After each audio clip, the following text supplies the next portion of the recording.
আদ জাতি হযরত হুদ আলাইহিসসালামের কথা শুনিয়া তাকে ঠাট্টা ও বিদ্রূপ করিল, যার ফলে আল্লাহ তাআলা তাদের দেশে একাধারে ৩ বৎসর বৃষ্টিপাত বন্ধ রাখিলেন।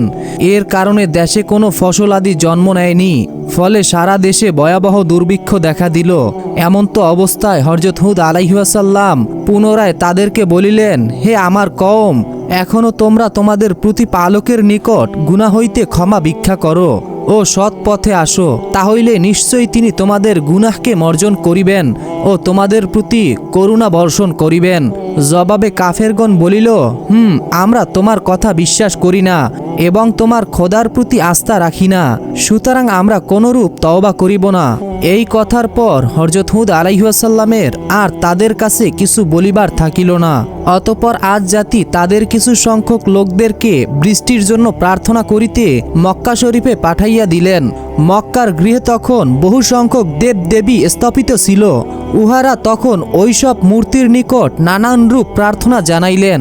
মক্কার নাগরিকদের মধ্যে প্রথম দলে ৬ জন লোক ছিল।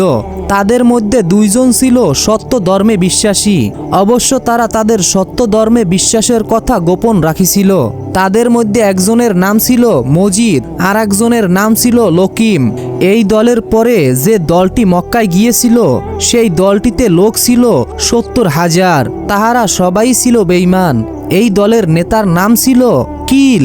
মজিদ উক্ত কিলকে বলিল, তোমরা পানির জন্য প্রার্থনা করিতে আসিয়াছ বটে, কিন্তু যতক্ষণ না তোমরা হুদ আলাইহিসসালামের খোদার প্রতি ঈমান আনিয়াছ, ততক্ষণ পর্যন্ত তোমাদের প্রার্থনা কোন রূপই কার্যকর হইবে না বলিয়া আমার মনে হইতাছে। তার কথা শুনিয়া সকলেই তাহাকে হযরত হুদ আলাইহিসসালামের অনুসারী মনে করিয়া খুবই তিরস্কার ও ভর্ৎসনা করিল। তখন মজিদ ও লকিম উভয়ই মিলিয়া আল্লাহ তাআলার দরবারে জানাইল, হে মাবুদ, ইহারা কখনোই আপনার রহমতের প্রতি আস্থা আনিবে না। আপনি অনুগ্রহ বৎস আমাদের প্রার্থনা কবুল করুন।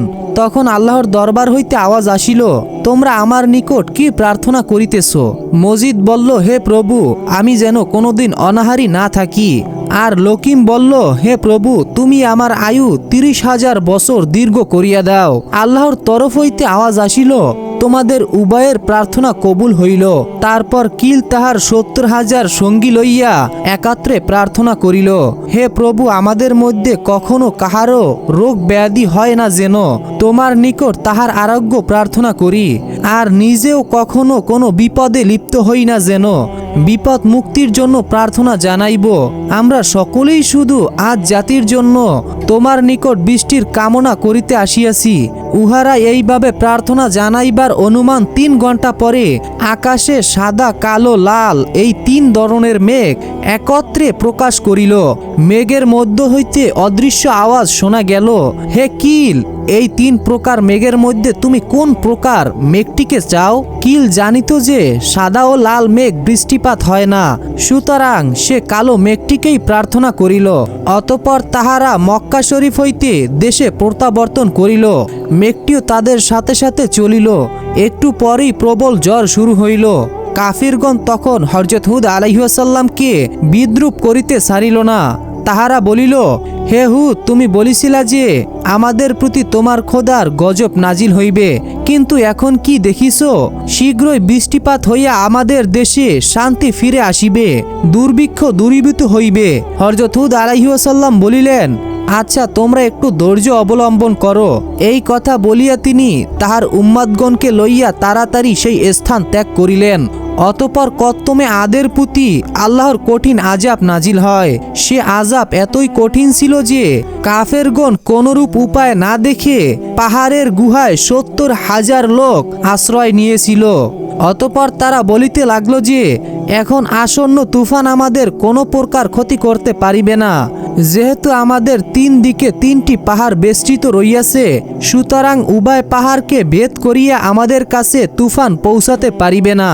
কিন্তু তারা মনে মনে যে ধারণা পোষণ করুক না কেন, মুহূর্তের মধ্যে ভীষণ বজ্রধ্বনি এমন প্রবল বেগে তুফান শুরু হইল যে দাম্ভিক আদ কওম লোকদের সবকিছু মুহূর্তেই ধ্বংস হয়ে গেল। তাদের ঘর বাড়ি প্রথম ঝাপটাই নিশ্চিহ্ন হয়ে গেল।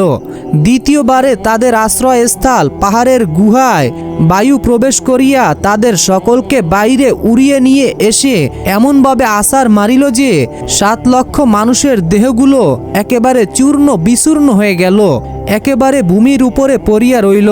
তারপরে প্রবল বায়ু ঠান্ডা ধুলা মাটি উড়িয়ে উক্ত লাশগুলোকে উপরে এমনভাবে নিয়া ফেলিল যে তাহাতে উহারা চাপা পড়িয়া রইল। এইভাবে আদ জাতির প্রায় সমস্ত লোক আল্লাহর গজবে ধ্বংস হইয়া গেল এবং হযরত হুদ আলাইহিসসালাম তার মুমিন উম্মাতগণকে লইয়া সুখে শান্তিতে বসবাস করিতে লাগিল। তো দর্শক, ভিডিওটি যদি আপনার কাছে ভালো লেগে থাকে অবশ্যই একটি লাইক দিয়ে ও চ্যানেলটিকে সাবস্ক্রাইব করে রাখুন।